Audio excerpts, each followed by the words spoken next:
Yes, hello everyone. Good evening. Yes, Baljot, Naveen, Harpreet.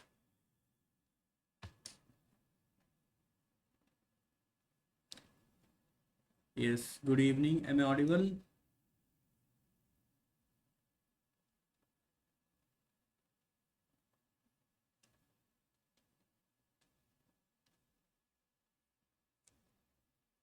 Is my voice is audible to all?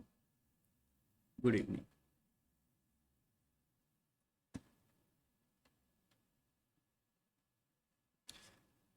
चलिए start करते हैं topic. और आज इसको फिनिश भी करना है हमने। ठीक है, रेशो फिनिश करेंगे। ये सारे क्वेश्चन हमारे हो गए थे। एप्लीकेशन भी काफ़ी हद तक हो गया था, ये फिनिश हो गया था। ठीक है, यहाँ तक ये क्वेश्चन करना करना था हमने 37। Question number 37। ठीक है, चलिए देखिए, ट्राई करिए।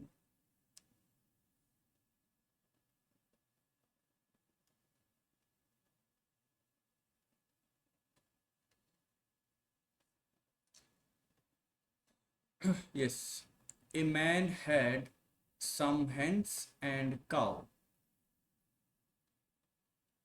If the number of heads be 48 and the number of feet equals 140, the number of hens is. Try करेंगे।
ठीक है, चलो ट्राई कर लिया होगा आपने। A man had some hens and cow. ठीक है, इसको करने के दो तीन तरीके हैं। हम सीखेंगे एक्स मेथड। पहले एक्स मेथड। ठीक है, a man had some hens and cow if the number of heads be 48, number of feets equal 140। अब मुझे बताइए, एक काऊ के कितने फीट होते हैं? बताइए, एक काऊ के कितने फीट होते हैं? 4। तो अगर मैं आपसे कहूँ 5 नंबर ऑफ काउज है मेरे पास 5 नंबर काउज हैं, तो इन 5 काउज के कितने फीट्स होंगे? 5 नंबर ऑफ काउज के कितने फीट होंगे? 5 इंटू 4। 5 इंटू 4 20 फीट्स होंगे। अच्छा, ठीक है। बट मुझे तो पता ही नहीं ना काउज कितने हैं। मुझे पता ही नहीं है काउज कितने हैं, तो मैंने मान लिए एक्स काउज हैं या फिर सी काउज मान ली मैंने। मैंने क्या कहा, मेरे पास सी नंबर ऑफ काउज हैं। तो आप मुझे जल्दी से बताइए, अगर सी नंबर ऑफ काउज हैं, सी एक नंबर है, तो बताइए कितने फीड्स होंगे? सी नंबर ऑफ काउज के कितने फीड्स होंगे? 4C। वेरी नाइस, ये 4C हो गए। जैसे आपने यहाँ 4 से मल्टीप्लाई किया था ना नंबर्स को, वैसे सी नंबर हो तो 4 से मल्टीप्लाई कर देंगे, इतने फीड्स आ जाएंगे। ठीक है, अब आप मुझे बताइए, अगर हैंस है ना, हैंस अगर मैं एच मान लूँ, हैंस को अगर मैं एच मान लूँ, नंबर ऑफ हैंस मैंने एच मान ली, नंबर ऑफ हैंस एच मान ली, तो इनके कितने फीट्स होंगे? एक हैंड के 2 फीट्स हैं, तो एच नंबर ऑफ हैंस के कितने फीट्स होंगे? कौन बताएगा? जैसे मान लो 10 हैन होती, तो आप जल्दी से कह देते सर इंटू टू कर दो। इंटू टू कर दो सर, 20 हो जाएंगे, है ना, 20 फीट। अब मेरे पास ये है ना, ये वैल्यू नहीं है, नंबर ऑफ हैंड्स नहीं पता, उसको मैंने एच मान लिया। एच नंबर ऑफ हैंड्स, अगर एच नंबर ऑफ हैंड्स है तो 2H हो जाएगा। 2H इन दोनों फीड्स को ऐड कर दूं तो टोटल वैल्यू आ जाएगी, टोटल फीड्स आ जाएंगे जो कि गिवन है 140। कितने गिवन है टोटल फीड्स? 140। एक बार फिर से देखो इक्वेशन कैसे बनाए। मैंने कहा अगर सी नंबर ऑफ काउज हो, एक काउ के 4 फीड्स है तो सी नंबर ऑफ काउज के कितने फीट होंगे? 4c। एक हैन के 2 फीड्स हैं, 2 लेग्स हैं, ठीक है, तो h नंबर ऑफ हैंड्स के कितने फीड्स होंगे? 2h। और टोटल फीड्स हमें दे रखे हैं 140। एक इक्वेशन तो ये आ गई। सेकंड इक्वेशन बताओ कहाँ से आएगी? हेड्स, हेड्स तो दिए हमें, नंबर ऑफ हेड्स। आप मुझे बताइए जल्दी से, एक काऊ के कितने हेड हैं? एक काऊ के कितने हेड हैं? 1 है। अगर मेरे पास सी नंबर ऑफ काउज आ जाए, सी एक नंबर है, सी एक नंबर है, सी नंबर ऑफ काउज आ जाए तो उनके कितने हेड्स हो जाएंगे? हर एक काऊ का एक हेड है तो सी नंबर के कितने हो जाएंगे? सी ही हो जाएंगे। और हैन का भी एक ही हेड होता है तो वो एच हो जाएंगे, C plus H, H heads हो जाएंगे, ठीक है, एच हेड्स। और हेड हमें दे रखे हैं 48, इक्वेशन नंबर 2, ठीक है, इक्वेशन नंबर 2। अब क्या करेंगे? सिंप्लीफाई। आप मुझे बताइए इन दोनों में से क्या फाइंड करना है? हमें फाइंड करना है number of hands. Number of hands find करने, इट मीन्स मुझे सी वेरिएबल एलिमिनेट करना होगा। सी वेरिएबल को एलिमिनेट करना है तो किससे मल्टीप्लाई करेंगे? जल्दी बताएंगे। अगर मुझे सी एलिमिनेट करना है तो 4 से मल्टीप्लाई, ठीक है, तो 4c प्लस 4h इक्वल्स 192। इसका काम खत्म।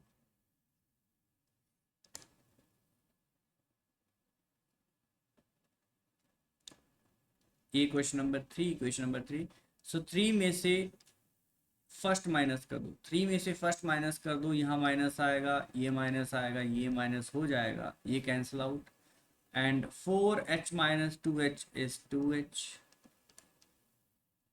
एंड ये कितना आ जाएगा? 52। सो h नंबर ऑफ हैंड्स कितने आ जाएंगे? हमसे नंबर ऑफ हैंड्स पूछे थे 26, number of hands 26, D option.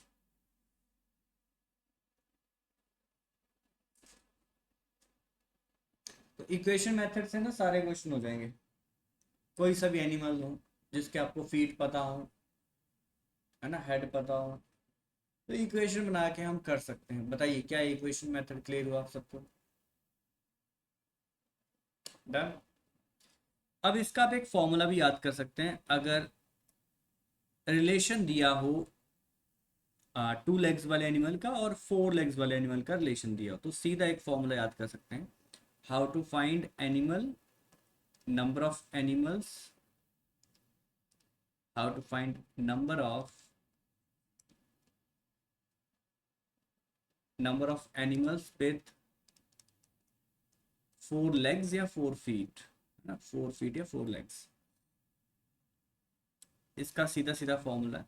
जैसे इस क्वेश्चन में 4 फीट का मतलब ये number of cow, number of cow की इक्वेशन बन जाएगी यहाँ पे इस क्वेश्चन के लिए। तो आपने टोटल हेड्स को हाफ करना है, सॉरी, टोटल लेग्स को हाफ करना है, टोटल फीड्स को आपने हाफ करना है,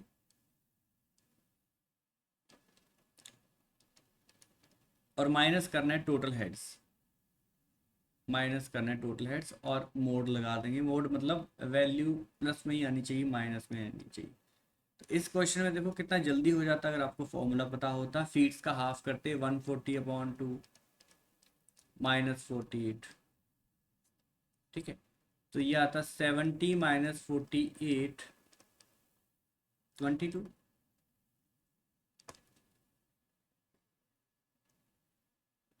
अब आप बोलेंगे सर आंसर तो 26 है, आंसर तो 26 है, क्योंकि ये नंबर ऑफ काउज है, ये नंबर ऑफ काउज हैं, और हमसे काउज थोड़ी पूछी थी, नंबर ऑफ हैंड्स पूछे थे।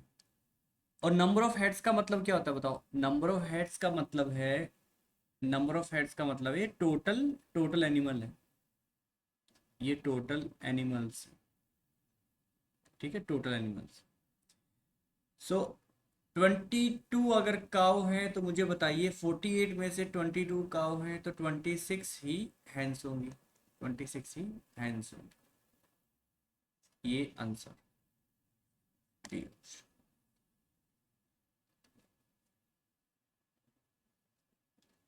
बताओ क्लियर हुआ? क्या इस मेथड से भी कर लेंगे? क्या इस मेथड से भी कर लेंगे? डन। ओके,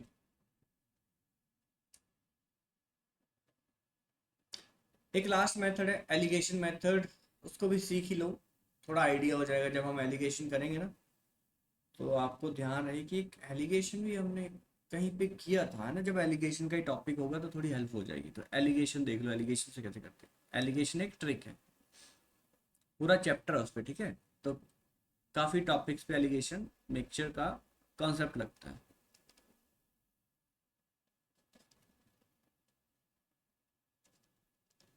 एलिगेशन कैसे लगता है इसमें? एलिगेशन क्या होता है कि एक डेटा आप फर्स्ट बॉक्स में रखेंगे, सेकंड डेटा आप यहाँ रखेंगे, और एक डेटा सेंटर में रखेंगे, ठीक है। और इन दोनों का डिफरेंस यहाँ लिखेंगे, और इन दोनों का डिफरेंस यहाँ लिखेंगे। आ रही बात समझ?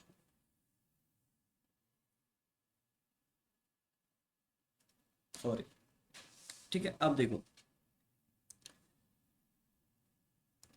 अब मैंने ये कहा कि ये जो दो डेटा है ना, और ये वाला डेटा ना किसी एक से बड़ा होगा, किसी एक से छोटा, मतलब इन दोनों के बीच में कहीं लाई करेगा, तभी मैंने यहाँ पे सेंटर में लिखा है, ठीक है। ओके, चलिए अब लिखना क्या क्या देखो इसमें। आप मुझे बताइए, अगर सारी हैंड्स होती, सारी की सारी हैंड्स होती, तो टोटल फीड्स कितने होते? 48 के 48 एनिमल्स हैंड्स होती तो कितने फीड्स होते, जल्दी बताएंगे। सारे के सारे एनिमल्स हैंड्स होती तो कितने फीड्स होते हैं, क्योंकि 48 हेड्स है मतलब 48 एनिमल है, जल्दी बताओ। 48 एनिमल, 96, 48 इंटू 2 96। सारे के सारे एनिमल्स अगर अगर काव होते, सारे के सारे एनिमल अगर काउज होते तो कितने फीड्स होते, कितने नंबर ऑफ फीड्स होते? मैं फीड्स की बात कर रहा हूँ यहाँ पे, ठीक है। कितने फीड्स होते जल्दी बताओ। सारे के सारे नंबर ऑफ, सारे के सारे एनिमल्स काउज होते तो कितने फीट होते? सर 48 इंटू 4, 48 इंटू 4 192, ठीक है। एक्चुअल में कितने बताओ, एक्चुअल में है कितने फीट वो आपने यहाँ लिखना है सेंटर में। एक्चुअल में है कितने फीट ये बता दो मुझे। एक्चुअल में टोटल फीट्स हैं कितने? 140, वो आप यहाँ लिख देंगे, खत्म। अब मैंने कहा था डायगनली माइनस करना, बट बड़े में से छोटी वैल्यू माइनस करनी है। सो 192 में से 140 माइनस किया, कितना आया जल्दी बताओ। 192 में से 140 माइनस किया, कितना होगा? 52। और इसमें से है ना 140 में से 96 माइनस किया, 140 में से 96 माइनस किया तो कितना हुआ? क्या ये 44 हुआ? क्या ये 44 हुआ? आ रही बात समझ?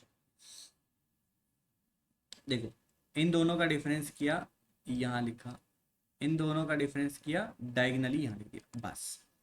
अब इन दोनों का ना रेशियो निकाल दो, दोनों का रेशियो निकाल दो, क्योंकि जो रेशियो आने वाला है नंबर ऑफ एनिमल के बीच में रेशियो आने वाला है। मीन्स किसके बीच में आएगा ratio? Number of hence,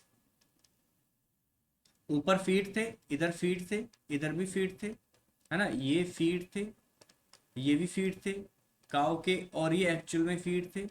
but जो रेशियो आने वाला है, जो रेशियो आ गया है, मतलब इसको सिंप्लीफाई करेंगे तो नंबर ऑफ हेंस, और जो मैंने यहाँ जिसके फीट रखे हैं number of cow, number of cow के, है ना, टोटल का रेशियो आएगा।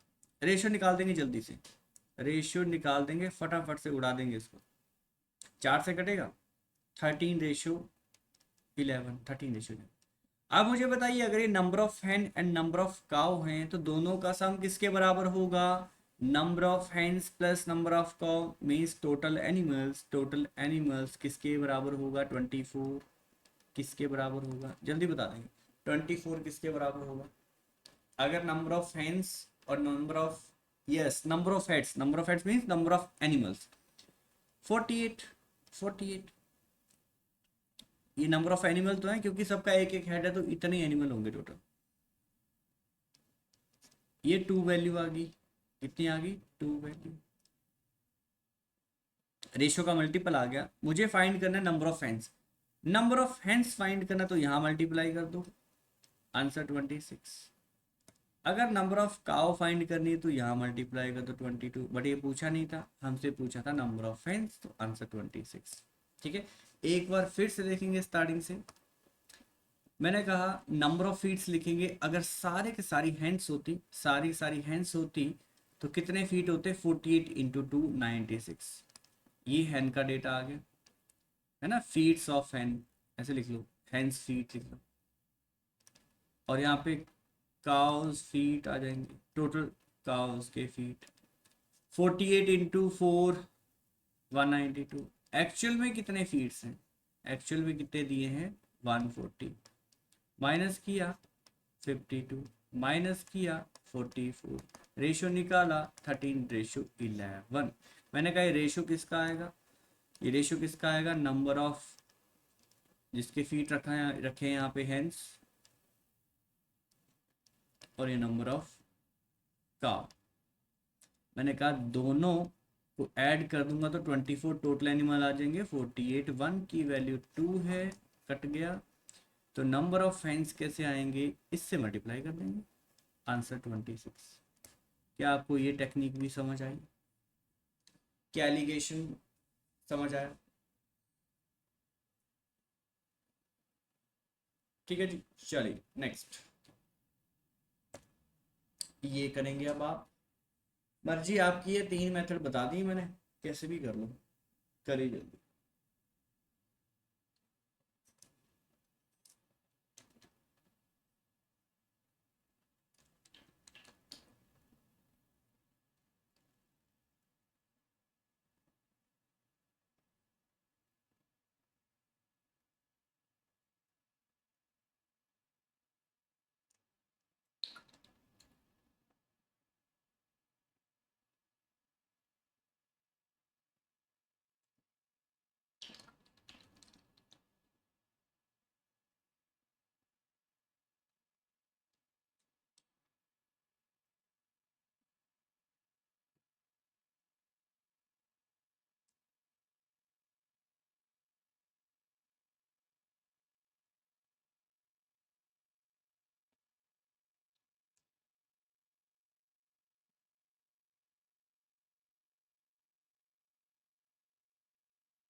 बताइए क्या आंसर आ, किसी का कोई आंसर?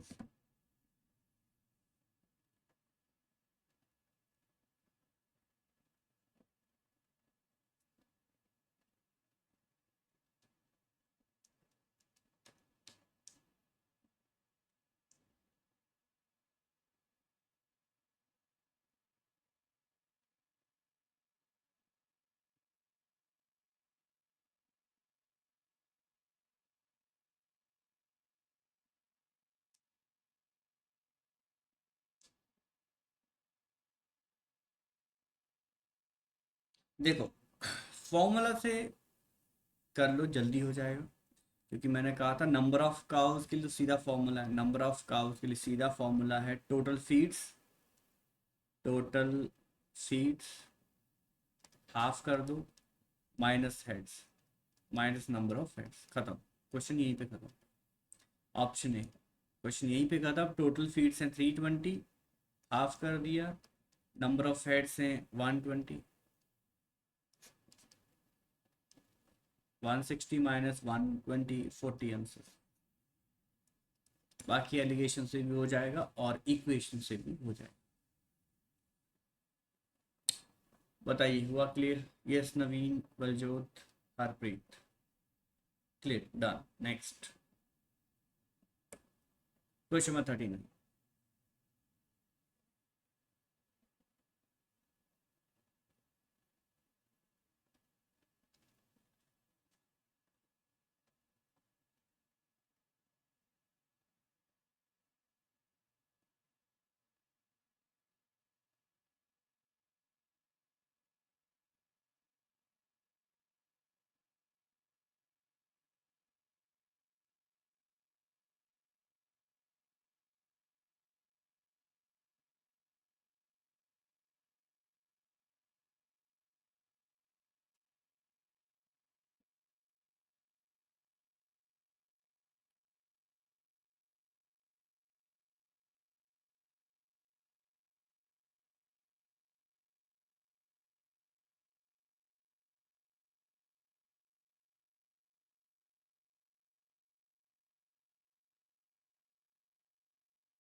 चलो आपने पढ़ लिया होगा क्वेश्चन।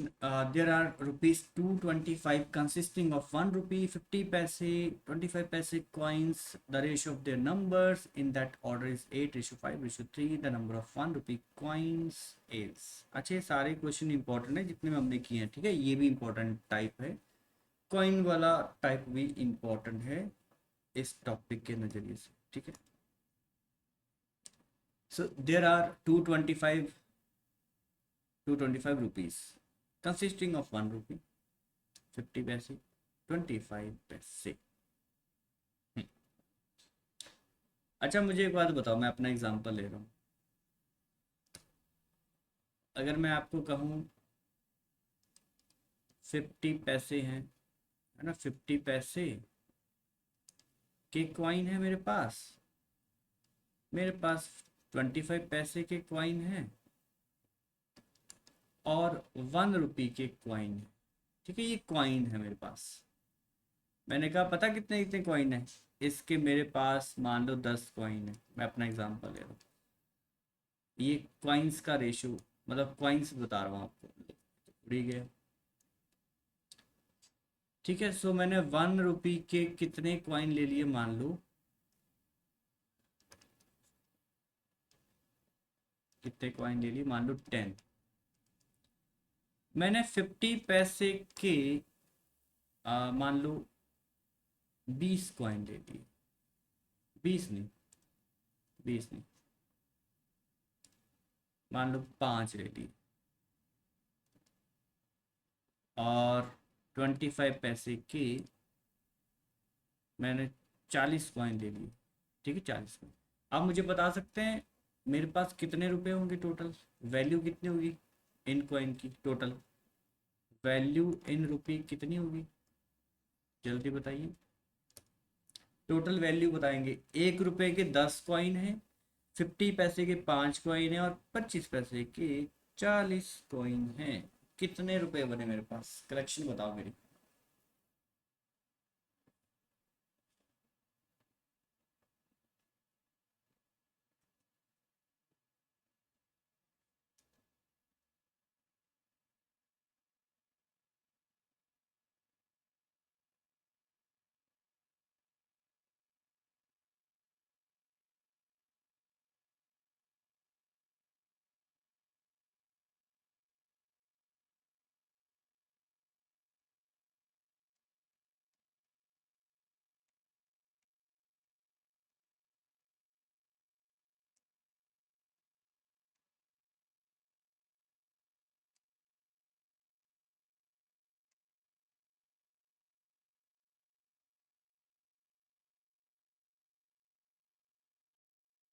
13.5, ओके। इतना टाइम? अरे 10 कॉइन है 1 रुपए के, 1 रुपए के 10 कॉइन है तो 10 रुपए बने ना यहाँ से। 50 पैसे के 5 कॉइन है, ठीक है, ये सारे नीचे मैंने कॉइन्स लिखे थे। 5 कॉइन है, 50 पैसे के, कितने रुपए बन गए बताओ? 5 कॉइन 50 50 पैसे के, कितने रुपए बने? कौन बताएगा? आपको मैंने 50 50 पैसे के 5 कॉइन दे दिया, आप बोलेंगे सर 2.5 रुपए बन गए। बिल्कुल सही, 2.5 रुपए। ये 25 25 पैसे के मैंने आपको 40 कॉइन दे दिए, 40 कॉइन दे दिए, कितने रुपए बने? कितने रुपए बने बताओ? 40 पैसे के 25 पैसे के 40 कॉइन है, 40 कॉइन है 25 पैसे के, एक कैसे बनेगा हरप्रीत? 4 कॉइन से 1 रुपया बनेगा। हाँ, 4 कॉइन से 1 रुपया बनेगा, तो मतलब ये 10 रुपये यहाँ से बन जाएंगे, 10 रुपये। ठीक है जी। तो टोटल मनी कितना हो गया, ऐड कर दो। 22.5 नहीं होना चाहिए था क्या? ये 22.5 नहीं होना चाहिए था? जल्दी बताओ। 10 सिक्के 1 रुपये, 10 रुपये हो गए। 50 पैसे के 5 कॉइन है, मतलब 2.5 रुपया हुआ। 25 पैसे के 40 कॉइन है, 4 कॉइन से 1 रुपया बनता है, तो ये 10 रुपये बने। ठीक है, यही लॉजिक इस क्वेश्चन में लगेगा। देखो, 1 रुपी 50 पैसे, 25 पैसे, इनके कॉइन्स का रेशो दिया है मुझे, इनके कॉइन्स का रेशो दिया है। बताइए कितना रेशो दिया है कॉइन्स का? रेशो देखो, there are 225 rupees consisting of 1 rupee 50 पैसे 25 पैसे कॉइन। ठीक है, the ratio of their numbers are in the ratio. कहता जो भी ये पैसे थे मेरे पास, ये जो कॉइन थे, इनका रेशो क्या है कॉइन का? 8:5:3। कह रहा है अगर मेरे पास टोटल, टोटल ना 8 5 13 16 कॉइन होते, अगर मेरे पास, अगर 16 कॉइन होते, तो 16 में से 8 मुझे 1 रुपए के मिलेंगे, 50 पैसे के 5 मिलेंगे, हर 16 में से 25 के 3 मिलेंगे। एक्चुअल में मुझे नहीं पता कितने कॉइन है, मुझे नहीं पता, वही तो पूछा है इसने, नंबर ऑफ 1 रुपी कॉइन, 1 रुपए के कितने कॉइन। जो भी होंगे 8 का मल्टीपल होंगे। और ये बड़ा चालाक है इसने, देखो सारे ऑप्शन 8 के मल्टीपल दिए, 80 160 है ना। ये बस डी ऑप्शन नहीं दिया इसने 8 का मल्टीपल, और 112 ये तो दे दिया। ठीक है, आप मुझे बताइए ये क्या था? ये वैल्यू थी या टोटल कॉइन थे? 225 रुपए दिए उसने, ना कि कॉइन। और ये जो रेशो है कॉइन की, मैं 16 को 220 के साथ इक्वेट कर सकता हूँ क्या? से यस और नो। इधर ये कॉइन्स है, तो ये रुपीस है। जल्दी बताएंगे, कर सकते हैं क्या नवीन? सोचो जरा, ये कॉइन्स है, देखो ये तो कॉइन है ना, ये उनकी वैल्यू है। कैसे कंपेयर कर पाएंगे आप? नहीं कर पाएंगे। एक तरफ रेशियो क्वाइन का है, अगर मुझे टोटल क्वाइंस दिए होते तो मैं क्वाइंस को क्वाइन के साथ कंपेयर करता। 225 तो उनकी वैल्यू है, इसलिए मुझे इन क्वाइंस की वैल्यू निकालनी पड़ेगी, वो कंपेयर होगा 220 के साथ। नहीं समझे? मुझे इन क्वाइन की वैल्यू निकालनी पड़ेगी रुपीज में। जो ये सैंपल क्वाइंस हैं, सैंपल जो क्वाइन है, इनकी मुझे वैल्यू निकालनी पड़ेगी रुपीज में, फिर मैं इनकी एक्चुअल वैल्यू के साथ कंपेयर कर पाऊंगा। क्योंकि जितने भी मेरे पास टोटल कॉइन थे, उनकी वैल्यू 225 है। नहीं समझा? देर आर रुपीज 225 कंसिस्टिंग, मतलब मेरे पास 225 रुपए है, और डिनोमिनेशन क्या है, जैसे हम पर्स में रखते हैं, वैसे इतने कॉइन तो नहीं होते 225 रुपए बने जिनसे, है ना। अब बन भी सकते हैं, 10 10 रुपए के कॉइन आ गए आजकल। ठीक है, तो कहता है 1 रुपए के कॉइन भी है मेरे पास, 50 पैसे के कॉइन भी हैं, और 25 पैसे के कॉइन है, जिनकी वैल्यू 225। ठीक है, और कॉइन का रेशो दे दिया उसने 8:5:3। एक्चुअल वैल्यू थोड़ी 8:5:3, ये तो रेशो है कॉइन का। मैंने कहा इनकी वैल्यू निकाल देते हैं, चलिए वैल्यू निकालते हैं। 8 रुपए के कितनी, 8, ठीक है, 1 रुपए के 8 सिक्के हुए, कितनी वैल्यू हुई कौन बताएगा? 8 सिक्के हुए 1 रुपए के, तो कितनी वैल्यू हुई? 8 रुपीज।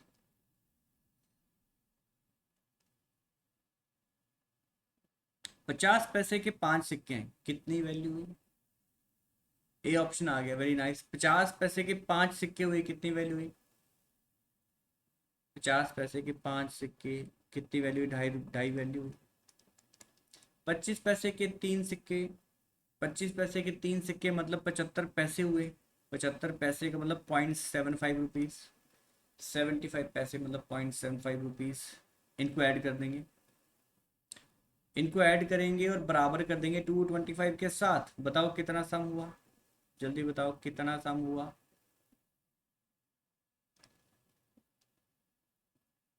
11.25। 11.25 की वैल्यू किसके बराबर होगी? 225 के बराबर। अब आप चाहो ना, आप चाहो तो एक्स भी लगा सकते हैं, जैसे कंफ्यूजन होते हैं कुछ बच्चों के, सर ये पता नहीं क्या कर रहे हैं। मैंने कहा 8x कॉइन है मेरे पास, 8x, तो उनकी वैल्यू कितनी होगी? 8x rupees. 5x पैसे हैं, 5x कॉइन है तो 2.5x रुपीज़ वैल्यू होगी। 3x कॉइन है तो 0.75x रुपीज़ वैल्यू होगी। तो ये टोटल वैल्यू होगी, बराबर कर देंगे। x की वैल्यू कितनी आएगी? सिंप्लीफाई कर देंगे इसको, 100 ऊपर चला जाएगा। 25 × 4, 25 × 5, ठीक है जी। और 25 × 9, 9 × 5, 5 × 20, तो x की वैल्यू आ गई 20। ठीक है जी। आपसे पूछा number of 1 rupee coin, number of 1 rupee coin. So coin, number of coin ऊपर थे, इससे मल्टीप्लाई कर दो। 8 × 20, 160, 160, 160।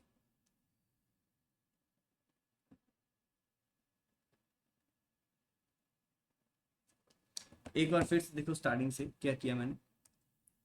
मैंने देखा मुझे कॉइन्स की रेशियो दे रखी है 8:5:3, बट जो रेशियो है ये 1 रुपये के कॉइन है, 50 पैसे के कॉइन है और 25 पैसे के कॉइन। तो मैंने देखा इनकी वैल्यू कितनी हो जाएगी? सर 8 रुपये, सर 2.5 रुपये, सर 0.75 रुपये। मैंने कहा सबको ऐड कर दूं तो ये कितना बना था? कितना बना था ये? 11.25। इसकी वैल्यू कितनी होगी? चाहो तो एक्स लगा लो, कंफ्यूजन हो तो एक्स लगा लो साथ में। इतनी वैल्यू होगी सर जो, मैंने ना सर मल्टीपल लिया ना, 4 से मल्टीप्लाई करके, ताकि कैलकुलेशन थोड़ी सिंपल हो जाए। मतलब वैसे नहीं आ सकता? कौन सा मल्टीपल? 1 की वैल्यू, मतलब मल्टीपल कौन से लिए? कोई मतलब रैंडम ले लिया कोई मल्टीपल? रेशियो की जैसी वैल्यू आ गई अब, हाँ 8 को 4 से मल्टीप्लाई किया, 32, 10 हाँ। और 3। फिर इनका एक सैंपल बना लिया ऐड अप करके। नहीं देखो, मतलब एक्स मत लगाओ, मैं तो एक्स से लगा रहा हूँ कि कंफ्यूजन हो, मत लगाओ एक्स। पर मल्टीपल तो यहाँ से आएगा ना। देखो आपने क्या किया, मतलब इनको ऐड करके इसके बराबर कर दिया। नहीं, जो वैल्यूज नहीं थी वो पीछे 8, 2.5, हाँ, 1.75, अच्छा इनका सम कर दिया, इसको 4 से मल्टीप्लाई करके। इसको सीधा ही 4 से मल्टीप्लाई कर दिया। क्योंकि ये रेशियो थी। नहीं नहीं, समझे नहीं। मतलब इसको 4 से मल्टीप्लाई किया, बताओ। 4 से मल्टीप्लाई करने पे क्या होगा? देखो 4 5 20, 8 2 10, ये तो 45 रुपये बनेंगे ना। एक्चुअल में तो 245 है, 225 है। बताओ, हमारी बात समझ। देखो आप सही करें, थोड़ी सी गलती करें। देखो मैं क्या कह रहा हूँ, हमारे पास वैल्यू बनी है 11.25, ठीक है। हमारे पास वैल्यू बनी 11.25, एक्चुअल में 225 है, ये मैं कह रहा हूँ। देखो ये क्वाइन थे, ये मेरी वैल्यू बनी इनके हिसाब से, इनके हिसाब से ये वैल्यू बनी। तो इनको ऐड किया तो टोटल वैल्यू ये हुई, बट एक्चुअल में 225 थी, तो उसके बराबर किया, फिर ये 1 की वैल्यू निकाली, और 1 की जो वैल्यू है वो कितने आई, इसको सॉल्व कर दिया, 100 ऊपर चला गया, ठीक है। और 25 से तोड़ दिया इसको 25 into 400 and 25 into 5, 25 into 9, 9 into 5 और 5 से ये कटा तो 1 की वैल्यू वो 20 आई है, 1 की वैल्यू 20 आई है। ठीक है, इसलिए आपका आंसर गलत आया, वो 1 की वैल्यू 20 है। और आपसे पूछा नंबर ऑफ 1 रुपी क्वाइन, तो 1 रुपी क्वाइन तो ये थे ना 8, सो 8 इंटू 20, 8 इंटू 20 160 आता, सी ऑप्शन। बताओ, वो आप क्लियर? आपने मिस्टेक करी है, ठीक है, ऐसे होता है। वैल्यू को वैल्यू के साथ करेंगे ना कंपेयर, 11.25 वैल्यू हुई सैंपल में, एक्चुअल में 225 है, 1 की वैल्यू आई 20, रेशियो से मल्टीप्लाई कर दिया, कॉइन आ गई। अगर आपसे पूछा होता 25 पैसे कितने कॉइन है, तो 3 से मल्टीप्लाई करते। आ रही बात समझ? वैल्यू पूछी होती, अगर वैल्यू पूछी होती ना उन कॉइन की, तो इनसे मल्टीप्लाई करते। आ रही बात समझ? डन हुआ क्वेश्चन? बताइए जरा, सबको क्लियर हुआ? यस, बलजोत, नवीन, हरप्रीत, क्वेश्चन हुआ क्लियर? अभी पता चल जाएगा, अगला क्वेश्चन जो है इसी पे बेस है, इसका आंसर आना चाहिए अब, क्वेश्चन नंबर 40।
B option.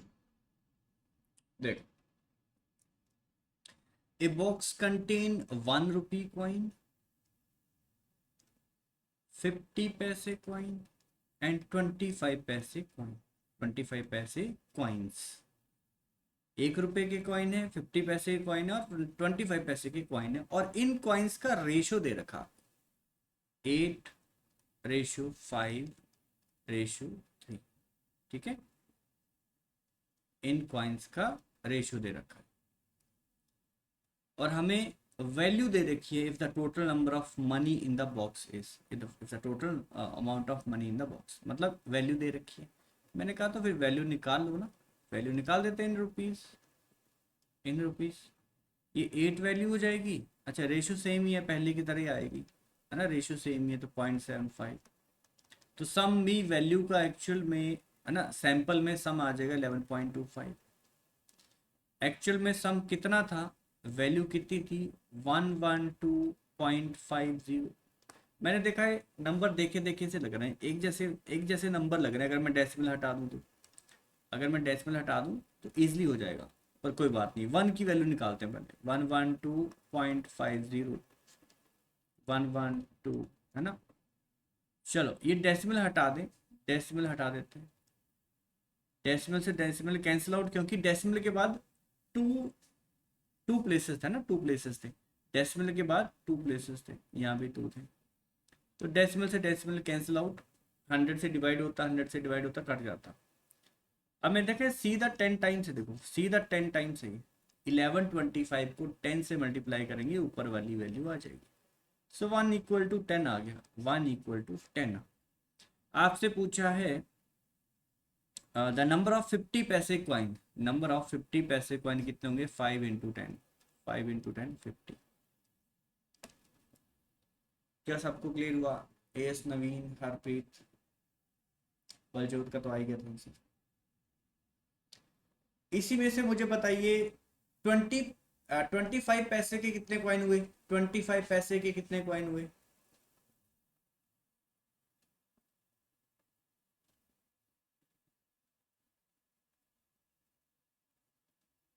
30।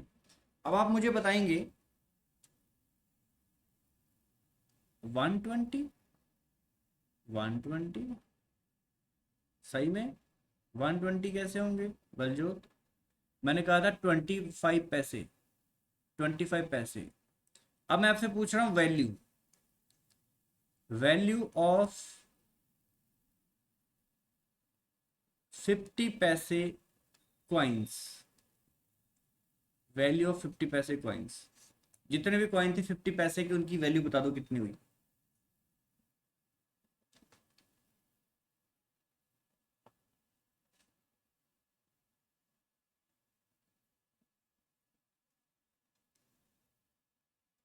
हाँ, जब आपको वैल्यू निकालनी होगी तो वैल्यू वाली रेशियो से मल्टीप्लाई करना सीधा ही, तब कॉइन से कोई मतलब नहीं है। जब आपको वैल्यू निकालनी होगी और 50 पैसे की वैल्यू निकालनी है तो 2.5 थी सैंपल में, सैंपल में 2.5 थी वैल्यू 50 पैसे कॉइन की, 50 पैसे कॉइन की वैल्यू थी 2.5। सो एक्चुअल में कितनी हो जाएगी, इंटू 10 क्योंकि 1 की वैल्यू 10 है। ठीक है, तो ये 25 हो जाएगा, 25।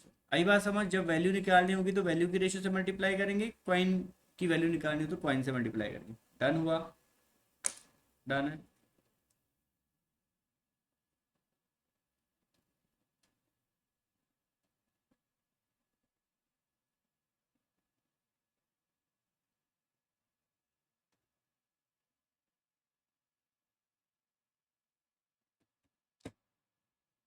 चलो ये तो था लास्ट क्वेश्चन, बट अब थोड़े से एडवांस क्वेश्चन करेंगे, 3-4 क्वेश्चन करेंगे, ठीक है।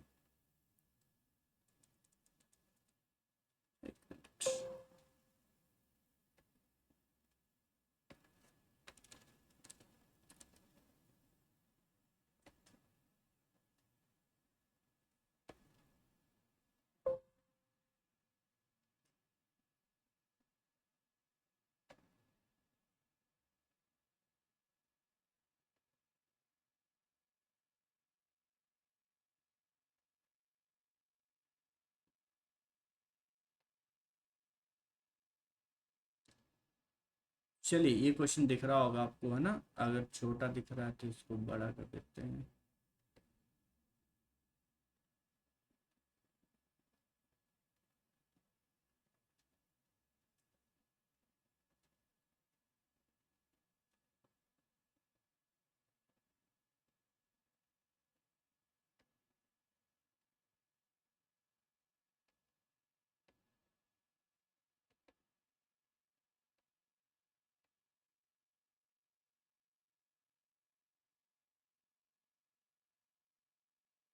चलिए, fresh fruit contains 68% water and dry fruit contains 20% water.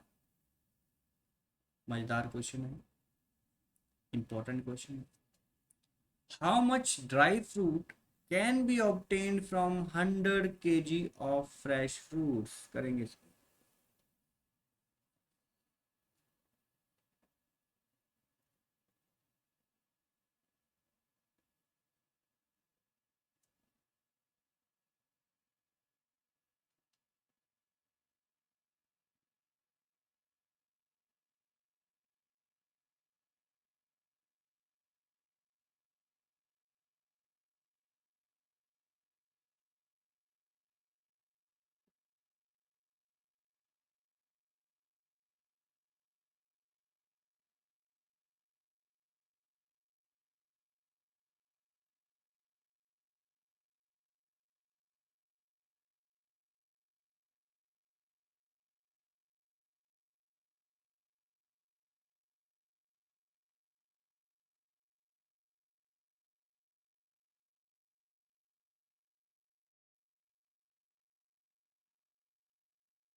अच्छा, इसमें एक बात बताओ मुझे, ये ड्राई फ्रूट कैसे बन रहा है?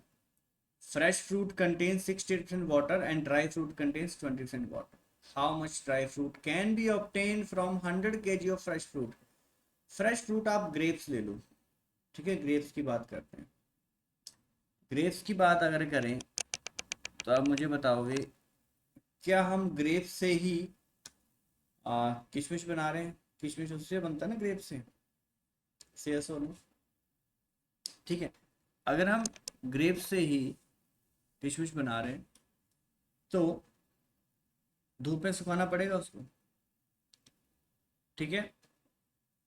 फ्रेश ग्रेप्स को मैं ले आऊँगा और उसको धूप में सुखाने रख दूंगा तो वो ड्राई ग्रेप्स बन जाएंगे, जिसको आप किशमिश कहते हैं या रेजिन्स कहते हैं इंग्लिश में, ठीक है।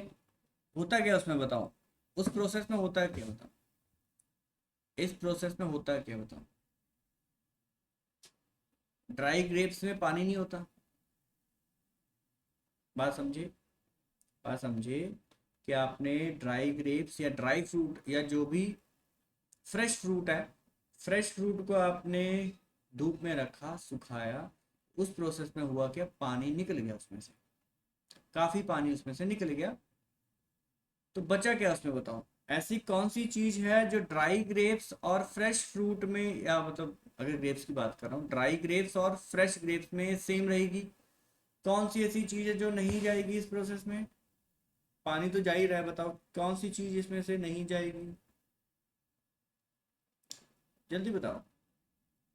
Solid, very nice. सॉलिड नहीं जाएगा, या इसको हम पल्प भी कहते हैं, पल्प, पल्प कहते हैं, या ड्राई पार्ट कहते हैं, ड्राई पार्ट या पल्प कहते हैं। चलो जी, तो इसी पे सारा क्वेश्चन था। तो अब क्या मैं कह सकता हूँ, क्या मैं कह सकता हूँ कि पल्प ऑफ, या ड्राई पार्ट कह लो, पल्प ऑफ, है ना, fresh fruit equal to pulp of dry, ठीक है, fresh fruit and dry fruit, क्या ये बराबर होंगे? से यस और नो, क्या ये बराबर होंगे? जल्दी से बताओ। यस, क्वेश्चन यहीं पे खत्म हो गया, क्वेश्चन यहीं पे खत्म हो गया। इसी यहाँ से वैल्यूज पुट करो, आंसर बताओ। 100 kg फ्रेश फ्रूट है, 100 kg फ्रेश फ्रूट है, तो 100 kg फ्रेश फ्रूट में से पल्प कितना होगा बताइए? पल्प कितना होगा इसमें? कितने परसेंट पल्प होगा फ्रेश फ्रूट में? कितने परसेंट पल्प है? Fresh fruit contains 68% water, fresh fruit contains 68% water, तो पल्प कितना होगा, ड्राई पार्ट कितना होगा इसमें? 32%। Yes, very nice. 42 कैसे होगा हरप्रीत? 42 कैसे होगा? 32% ऑफ, हमें 100 kg फ्रेश फ्रूट से 100 kg फ्रेश फ्रूट से ड्राई फ्रूट बनाने। तो ये जो 100 kg फ्रेश फ्रूट है ना, इसमें मुझे पता चल गया 32% तो पल्प है इसका, 32% क्या है? पल्प है। ठीक है जी। मुझे नहीं पता ड्राई फ्रूट कितने बनेंगे इसमें, मुझे नहीं पता इसमें से ड्राई फ्रूट कितना बना, मैंने x kg ले लिया, मान लो x बन गया। तो जो भी x बना होगा, जो भी x ड्राई फ्रूट बना होगा उसमें पल्प कितना होगा? जो भी ड्राई फ्रूट बना होगा, पानी थोड़ा बहुत तो रहेगा ना, बताया तो इसने, इसने बताया तो ड्राई फ्रूट में 20% वाटर तो है ही ना, ऐसा थोड़ी बिल्कुल ही सूखा होगा, थोड़ा बहुत पानी तो होगा ना उसमें। सारी बात समझ, तभी लचीलापन होगा। Fresh fruit contain 68% water, means 32% dry part होगा। और जो ड्राई फ्रूट है उसमें भी 20% वाटर है, तो बताओ ड्राई पार्ट कितना होगा उसमें, या पल्प कितना होगा इसमें ड्राई फ्रूट में? ड्राई फ्रूट में कितना परसेंट होगा? 80%। 80% किसका? ड्राई फ्रूट का। और ड्राई फ्रूट मैंने x kg ले लिए, मुझे नहीं पता कितने बने, और यही तो फाइंड करना है, यही तो फाइंड करना है कि ड्राई फ्रूट कितना बना है। क्वेश्चन खत्म हो गया, यहीं पे सॉल्व करिए इसे, सॉल्व करिए। 32% ऑफ 100 कितना हुआ? 32। ठीक है। और 80% का मतलब 80/100 या 8/10 ऑफ x। 4 × 2, 4 × 8। ठीक है। ये 4 × 2 क्यों किया मैंने? आज जब 8 से कट रहा है तो, जब सीधा 8 से कट रहा है, 8 × 4, x = 4 × 10, 40। क्या 40 kg ड्राई फ्रूट होगा जिसे मैंने x माना था? ड्राई फ्रूट को मैंने x माना था, टोटल ड्राई फ्रूट क्या 40 kg होगा? तो 100 kg से 40 kg ड्राई फ्रूट बनेगा। आ रही बात समझ या नहीं आ रही समझ?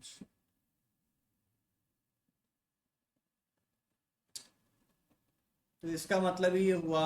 आप मुझे बताइए, अगर इसमें से पूछा जाता इवेपोरेशन कितनी हो गई, कितना इवेपोरेशन हो गया, कितना पानी चला गया इसमें से, पूछा जाए तो कितना पानी चला गया? जल्दी बताओ। 60 kg पानी उड़ गया। ठीक है जी। ओके। और आपसे पूछा जाए अभी भी इस ड्राई फ्रूट में कितना पानी है, तो कितना आएगा? इस ड्राई फ्रूट में कितना पानी अभी भी है, तो क्या आएगा? इस ड्राई फ्रूट में अभी भी पानी होगा ना, 20%, 20% तो पानी होगा ही, तो कितना होगा जल्दी बताओ।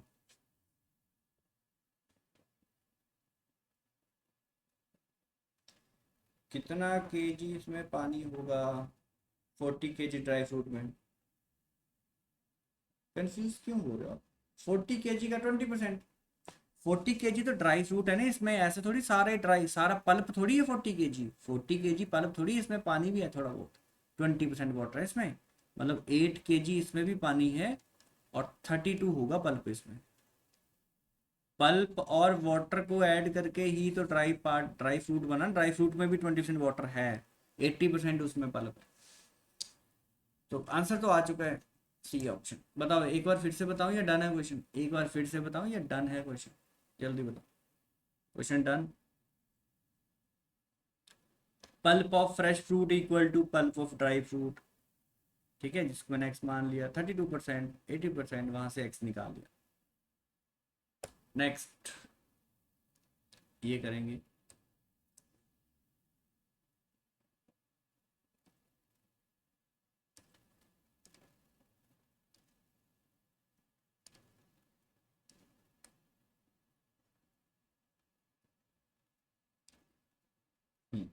करिए ट्राई।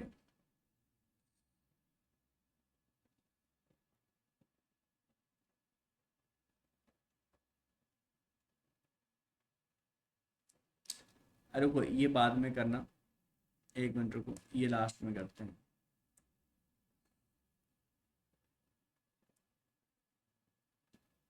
ये कर सकते हैं, ये कर सकते हैं आप।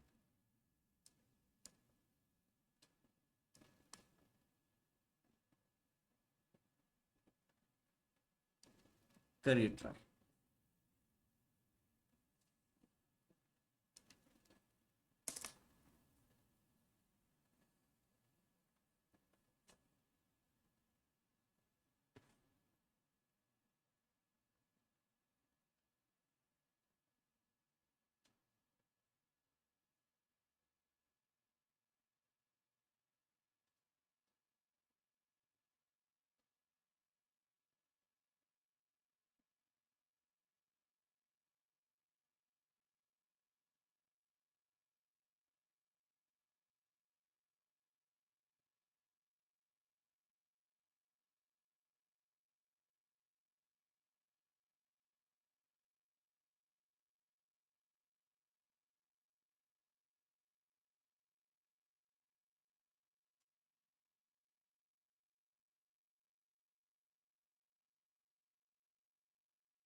The ratio of income of A, B, C is 3:7:4. The ratio of their expenditure is 4:3:5. Income में से सेविंग माइनस कर दें तो एक्सपेंडिचर मिलता है. Very nice. If in the income of rupees 2400 A saves 300, then the saving of B and C respectively are. आसान question है, निपटा दो इसको.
चलिए शाबाश.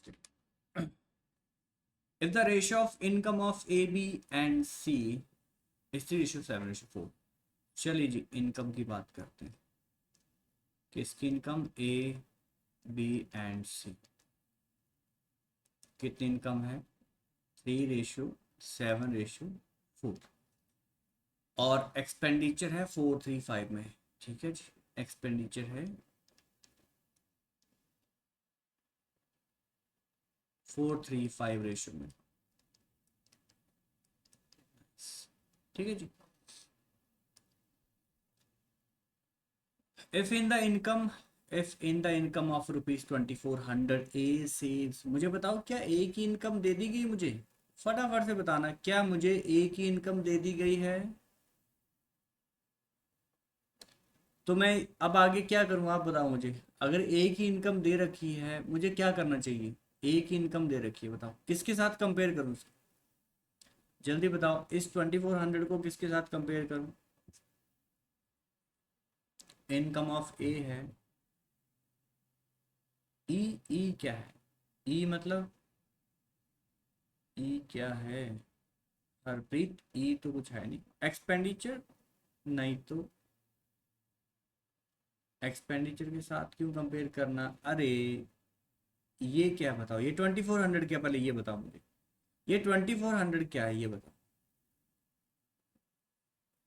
किसकी इनकम है? ए की इनकम. रेशो में ए की इनकम कितनी है? तो सीधा 3 को कंपेयर कर देंगे ना 2400 के साथ. ये तो सीखा था हमने, सैंपल को एक्चुअल वैल्यू के साथ कंपेयर करना होता है. बट देखना भी होता है ना सैंपल है क्या. सैंपल इनकम थी ए की जो कि 3 है, एक्चुअल में 2400 है. सो 1 की वैल्यू कितनी आ गई? 1 की वैल्यू 800. क्या ये बात क्लियर हुई? ए की इनकम हमारे पास 3 है, एक्चुअल में 2400 है, तो 1 की वैल्यू 800. क्या यहाँ से क्या यहाँ से मुझे ऊपर वाली रेशो का मल्टीपल मिला, सही यस और नो?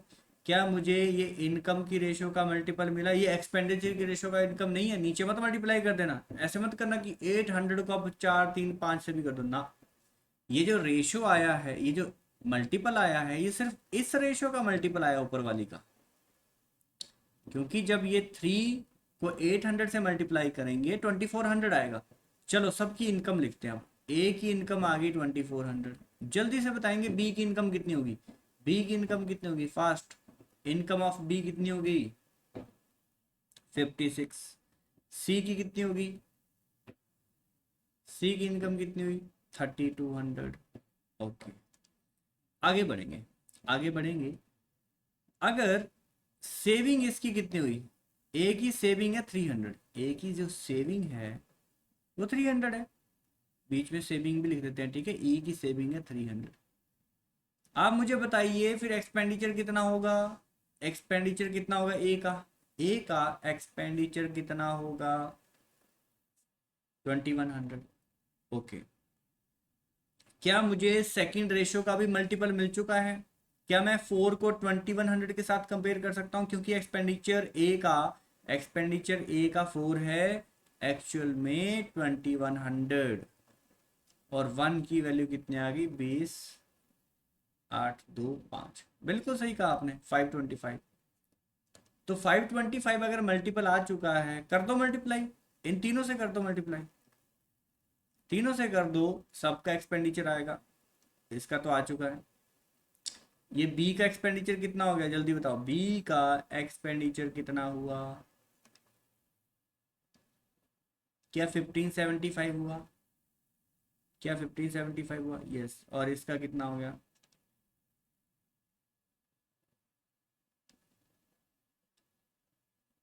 ये 2625।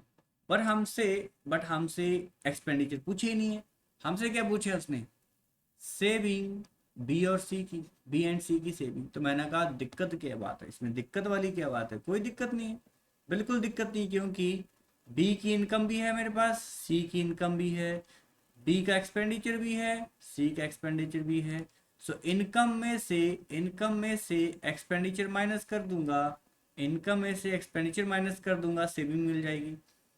इनकम में से एक्सपेंडिचर माइनस कर दूंगा, सेविंग मिलती है। सेविंग और एक्सपेंडिचर का सामी तो है इनकम। इनकम में से सेविंग माइनस करेंगे तो एक्सपेंडिचर मिलेगा, सेविंग है ना, एक्सपेंडिचर माइनस करेंगे तो सेविंग मिलेगा, सेविंग माइनस करेंगे तो एक्सपेंडिचर मिलेगा। डन। तो बताइए, बी की इनकम 5600 थी, 1575 उसने खर्च कर दिए। 5600 कमा रहा था, 1575 खर्च कर दिए, तो बचाए कितने उसने? कितने बचाए बताओ? 5600 कमा रहा है, 1575 उड़ा दिए, तो कितने बचाए? कौन बताएगा मुझे, कितने बचाए उसने? कोई बता नहीं रहा मुझे, कितने बचाए? हाँ जी, बी की इनकम है 5600, इतने खर्च कर दे रहा है वो, तो बचाए कितने? 4025। अच्छा, सी ने इतने कमाए, इतने उड़ा दिए, कितने बचे? 575। आ गया हमारा आंसर, हमारा आंसर आ गया, फर्स्ट ऑप्शन, फर्स्ट ऑप्शन हमारा आंसर। ठीक है, चलो आगे।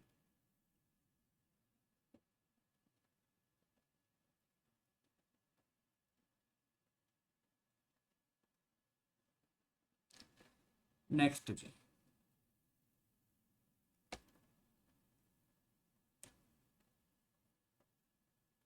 हाँ ये भी अच्छा है, ये भी कर लोगे आप। मतलब मैं ही करूँगा, आप तो कहाँ ही कर रहे हो, मेरे को ही करना पड़ेगा।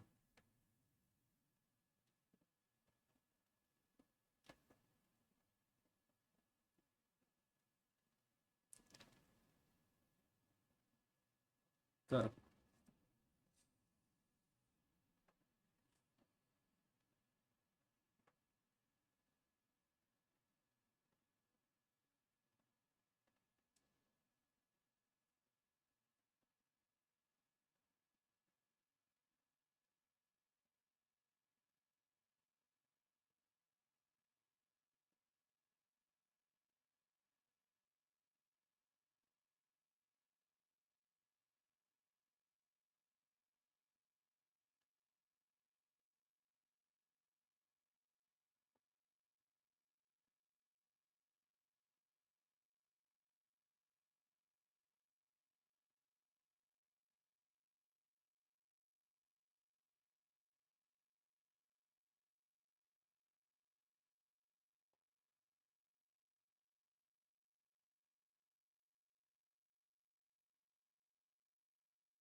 देखो, an amount of ₹735 was divided between A B and सी।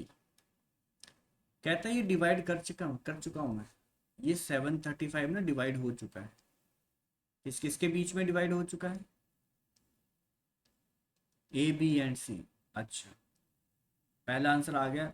अच्छा, 195 ए बी एंड सी में डिवाइड कर चुका हूँ। ठीक है जी। क्या आपको पता है ए को कितना मिला, बी को कितना मिला, सी को कितना मिला? नहीं पता। हमें थोड़ी ना पता कितना कितना मिला। हमने कहा कोई बात नहीं, जितना भी मिला होगा इन्हीं बॉक्सेस में लिखेंगे, जितना भी मिला होगा। इसके बाद इसने कंडीशन लगा दी। कहता अगर मगर करने लग गया क्वेश्चन। कहता है कि अगर मैं, if each of them had received 25 less, अगर मैं कहूं कि फर्स्ट वाले पर्सन को 25 कम देता, पहले वाले को मैं 25 कम देता, ठीक है, इसको 25 कम देता, then their shares would have been in the ratio 132। 132, क्या ये बात क्लियर हुई? 132, ये कौन सा रेशो आया बताओ? ये 25 माइनस करने के बाद इसके पास कुछ पैसा बचा होगा, इसका तो सेम ही होगा बी का। सॉरी, ईच ऑफ देम है, sorry each of them, if each of them had received, ठीक है, सबके सब में से 25 पैसे कम दिए, सबको अगर 25 रुपए कम मिलते तो इतना इतना पैसा बचता सबके पास। क्या ये बात क्लियर हुई? क्या ये डायग्राम समझ आई? फिर से सुनो। मैंने कहा 735 डिवाइड हो चुके हैं बी सी में, कितने हुए नहीं पता, जो भी आएंगे इस बॉक्सेस में आएंगे, पर जितने भी मिले थे ना, अगर मैं सबको 25 कम देता तो बताइए इतने इतने रुपए बचते, से यस और नो? पहले ये बताओ, क्या यहाँ तक क्लियर हुआ? इतने इतने पैसे बचते, माइनस करने के पास इतने इतने पैसे बचते। कहता है इन्हीं बचे हुए पैसे का, ये जो फाइनली अभी पैसे मिले ना, उनका रेशो दे देता हूँ मैं आपको, इनका मैं रेशो दे देता हूँ आपको कि 25 माइनस करने के बाद जो पैसे बचेंगे उनका मैं रेशो निकाल दूँ तो 1:3:2 आता है। क्या ये बात क्लियर हुई? सबसे 25 लेने के बाद ये रेशो बनता है। आप मुझे बताइए, अगर इसका मैं सम कर दूं, सभी के, इन सभी के जो रुपए बचे हैं अभी 25 लेने के बाद, ये 6 आ रहा है, इस 6 को मैं किसके साथ कंपेयर करूंगा? कौन बताएगा? इस 6 को मैं किसके साथ कंपेयर करूं? टोटल सम को सोचिए जरा। नहीं सोच पा रहे? मैं सोचना सिखाता हूँ। Yes, very nice. 735 माइनस 75, बिल्कुल सही। क्योंकि अभी जो सम है ना, इतना नहीं बचा, इतना थोड़ी बचा सम। इसमें से 25 यहां से गए, 25 गए, सब में से 25 गए, तो टोटल 75 जा चुके हैं। टोटल 70, आपने 25 माइनस किए, 75 माइनस होंगे, या पता नहीं, शायद 75 लिखे हों। ठीक है, सो सम भी 75 से कम हो गया। अब पहले 735 था सम, अब ये वाला जो सम है, ये 735 थोड़ी ना रहेगा, 735 थोड़ी ना रहेगा। 25 माइनस हो गए, 75 माइनस हो जाएगा। तो बताइए 6 की वैल्यू कितने बराबर होगी? कौन बताएगा मुझे? अब तो बता दो, कितने के बराबर होगा? 6 की वैल्यू कितनी होगी? जल्दी। 110। 110 कैसे है? 6 की वैल्यू, माइनस करो ना इसको। 5 से 5 गया 0, 7 6 13, 660। हाँ ठीक है। अच्छा, आपने 1 की वैल्यू बताई है, 1 की वैल्यू, ठीक है, 110। 1 की वैल्यू अगर 110 है, 1 की वैल्यू अगर 110, हाँ बिल्कुल सही, डिवाइड करने के बाद 1 की वैल्यू 0 है। हमें बताना है सी को कितना पैसा मिला। सी को ये पैसा मिला, तो क्या आंसर 220 है? जल्दी बताओ, क्या आंसर 220 है? नहीं, हमसे पूछा है the money received by C was, starting में कितना मिला था? ये तो कंडीशन है ना, ये तो कंडीशन है। एक्चुअल में मिले कितने थे उसको? मिले, डी नहीं होगा आंसर, नहीं बलजोत, डी नहीं होगा आंसर, आंसर 220 नहीं होगा। ये 220 तो तब हुए थे जब 25 वापस ले लिए उनसे, जब 25 वापस ले लिए। एक्चुअल में कितने मिले होंगे? अच्छा, आपका आंसर आ चुका है डी, हो सकता है ऑप्शन में ना हो। ठीक है, ये 220 कब हुआ है, जब 25 माइनस ले लिए इनसे, 25 ले लिए। तो एक्चुअल में यहाँ कितने मिले होंगे, ये वाला क्वेश्चन पूछा आपसे कि सी को कितने मिले थे, the money received by C was कितने मिले थे। तो 220 में वापस जो ये 25 लिए थे ना, दे दो वापस इसको, ये वापस दे दो, फिर तो सही आंसर आपका, फिर सही, क्योंकि 245 ऑप्शन में नहीं है, 245 होती वैल्यू, ये वैल्यू 245 होती, क्योंकि 245 में से 25 माइनस करेंगे तभी 220 आएगा। तो 245 डी ऑप्शन एकदम करेक्ट आंसर, डी ऑप्शन एकदम सही आंसर है, 245 ऑप्शन में नहीं था। क्या ये क्लियर हुआ। ये 195 वाले ने पता क्या किया है, हरप्रीत ने क्या किया कि 220 में से फिर से इसने 25 माइनस कर दी, अरे माइनस थोड़ी होंगे, प्लस होंगे, आई बात समझ। तो कुछ मनी था, ये डिवाइड हो चुका, बट अगर 25-25 ले लूँ सबसे, कुछ पैसा बचेगा, उसका रेशो दे दिया, तो 6 की वैल्यू 735 माइनस 75 होगा, क्योंकि इस वैल्यू का सम अब इतना नहीं होगा, -75 होगा। 6 की वैल्यू आ गई 660, 1 की वैल्यू 110, और 1 की वैल्यू अगर 110 है तो सी का शेयर बताना था, 2 से मल्टीप्लाई किया 220, और 220 में वापस 25 ऐड किया, आंसर आया 245, ये ऑप्शन। ठीक है जी, क्लियर हुआ क्वेश्चन, क्या ये डन हुआ। ठीक है, ये लास्ट क्वेश्चन था, एक क्वेश्चन हमने छोड़ा हुआ है, वो आज आपके लिए होमवर्क है, इस पे लगा के आओ जरा दिमाग, एक क्वेश्चन छोड़ा था हमने, इस क्वेश्चन पे दिमाग लगा के आओ, इसको हम कल करेंगे, आते ही पहले इसको कर लेंगे, और फिर स्टार्ट करेंगे अपना टॉपिक, नेक्स्ट टॉपिक पार्टनरशिप। ठीक है जी, पार्टनरशिप से शुरू करेंगे। बताइए कोई डाउट आज किसी क्वेश्चन में, कोई डाउट है तो पूछिए, नहीं चलो फिर सेशन करते हैं एंड। ओके ठीक है जी, ख्याल रखिए, मिलते हैं कल हम। Okay thank you, take care, bye bye, good night, शुभ रात्रि, गुड नाइट।